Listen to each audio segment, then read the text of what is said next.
Hello, and thank you for watching this call center liaison training video. How to close a record in SharePoint. SharePoint is the system that captures information from people who call the call center during a disaster.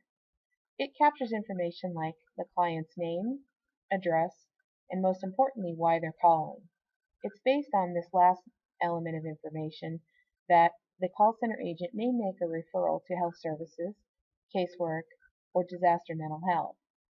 If, for example, somebody calls from Austin during the flood saying that he lost his medication and that he needs it to be replaced, the agent will record this information in the narrative, but then also check a box that says Health Services. Once they save the record, an email will automatically be generated that will be sent to the Health Services lead in the Central District of Texas, which is where Austin is located. Once the health services team has had a chance to respond to the client, then we need to close the record in SharePoint because the same client may call back repeated times, or the health services team may not know that the client's needs are being met and may try to reach out to the client more than once. In order to avoid repeat referrals like this, it's important to close the record and indicate that appropriate action has been taken. Okay, so now that we know why it's important to close a record in SharePoint, let's go ahead and do it. I'm going to open up an Internet Explorer window because SharePoint tends not to work well in other browsers. Normally you type the URL in here, but I have a little shortcut that if I click on it, it opens up a window.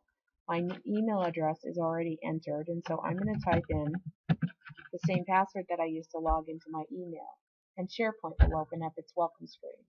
In order to access a particular call record so that you can close it, you need to select Call Log on the left. And what you have here is a list of all the calls that have been made to the call center, with the most recent call on the top. So now what I'm going to do is try to find the particular record that I'm looking for. Now I could scroll up and down through this long list, but it only gives me 30 calls per page, and so then what I would have to do is scroll over this way and keep paging over until I reach the particular call that I wanted. And as there's only 30 calls per page, it could take quite a while to reach back into the call log. And so a better way of searching for calls is to hover your cursor over near ID, select the down arrow, and open up Show Filter Choices. This pops up all of these boxes above each element of information. The one I'm most interested in is the one that's above ID, because when I click on the down arrow, it allows me to scroll through all the calls until I get to the one that I want, which is 5071. This is a client who had her information entered into CAS and has now an open CAS case, Norma Gonzalez. So I need to update this so that anybody else who looks through this call won't repeat the referral to casework. So Norma lives in Hidalgo, which is in the 3rd District in Texas. She needs help, and here's the initial reason why she called the call center. She had a card left at her house by the Red Cross to call this number. Well, now, as her caseworker or as the person entering data on their behalf, I know that a CAS case was opened.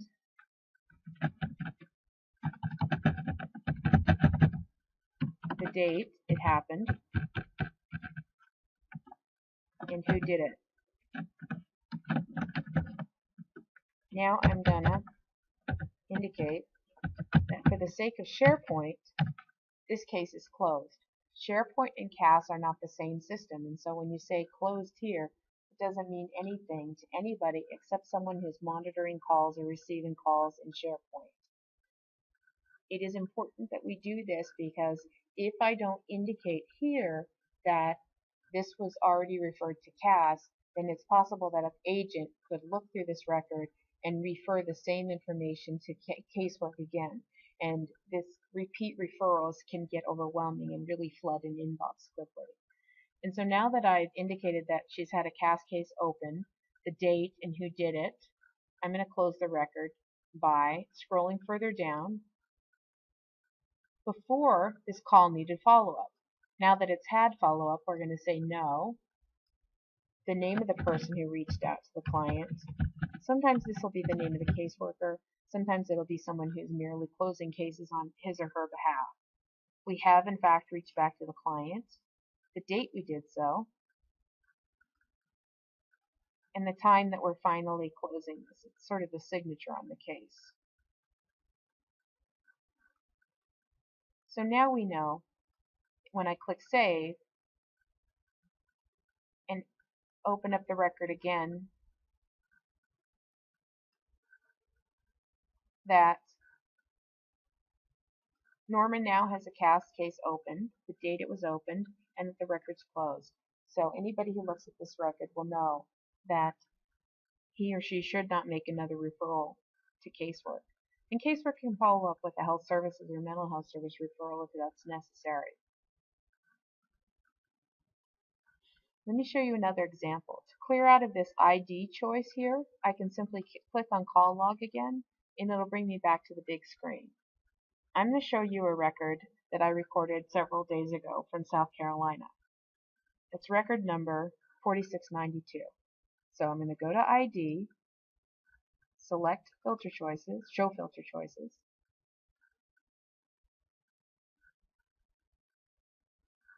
and once this appears, I'm going to select the down arrow and scroll until I get to 4692. This is a case of a man who was affected not by the initial flooding, but by another event, and it required evacuation. He was on his way from the hospital looking for a place to stay. And so once we updated, the first time we updated the record, it was to state that there was a shelter and that the location of the shelter was given to him.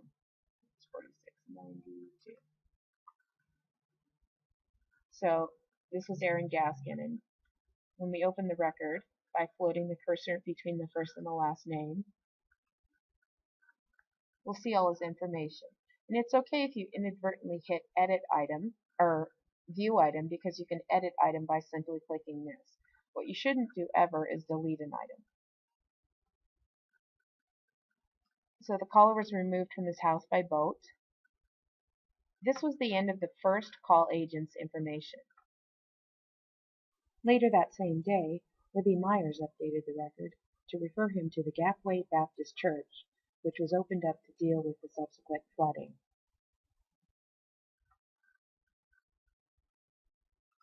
Then I updated the record because I know that a CAS case was opened on his behalf.